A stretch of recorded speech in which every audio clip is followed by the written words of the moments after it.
So, who are you? John Winn.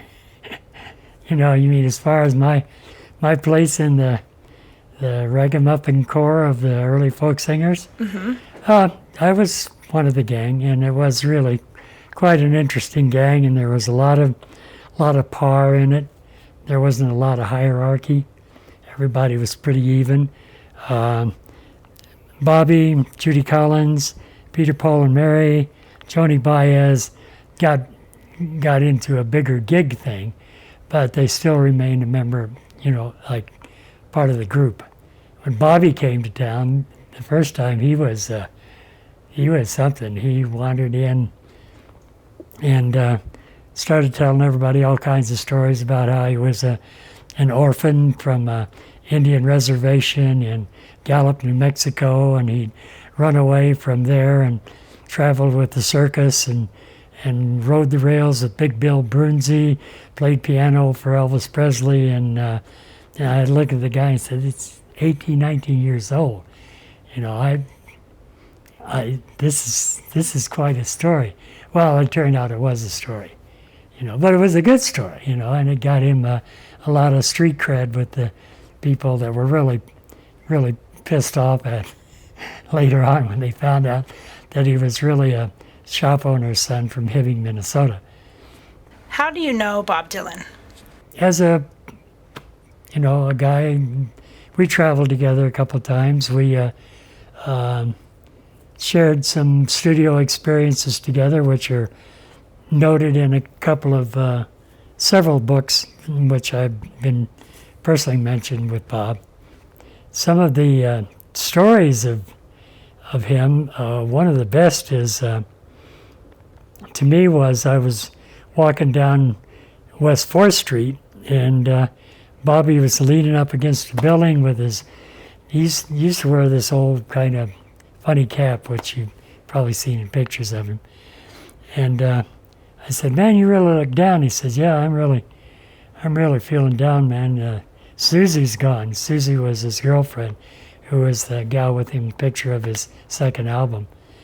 And he says, hey man, come upstairs, I just wrote a song. So we went upstairs into this teeny tiny little one-room apartment with a kind of a cloth separation between the toilet and the rest of the place, and a little one-person bed that he and his girlfriend slept on, I guess shared. They had what you'd call a very close relationship.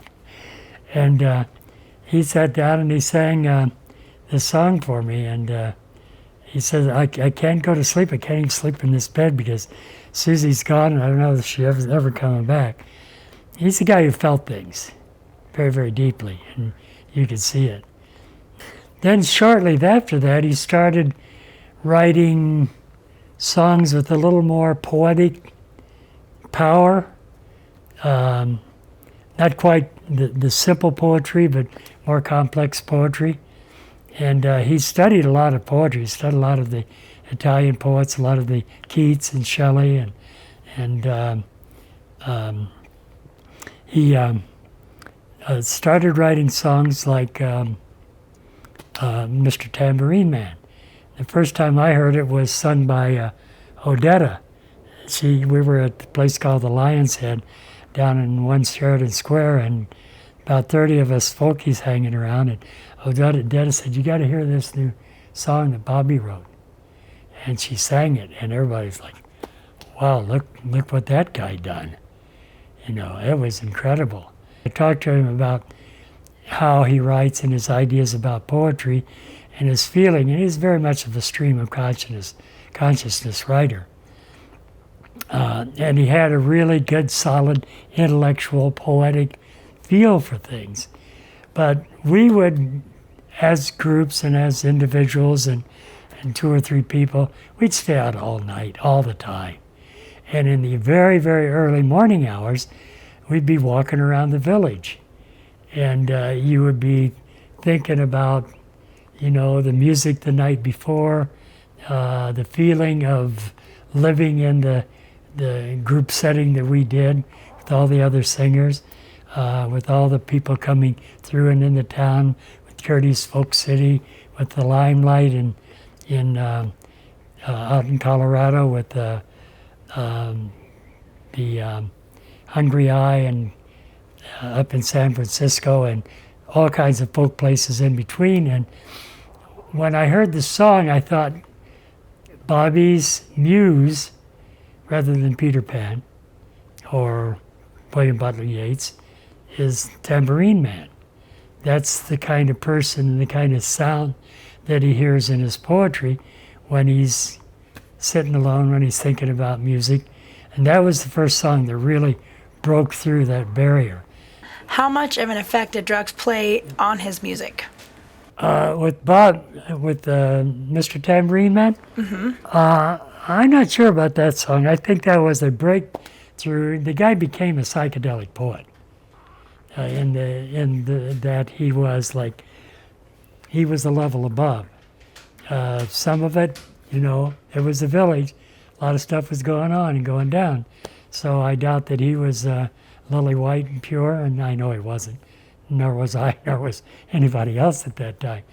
But he elevated his poetry, I think, naturally beyond that level. There may have been some influence in there, in phraseology in some ways, but I think that it was his intellectual capacity to raise the bar.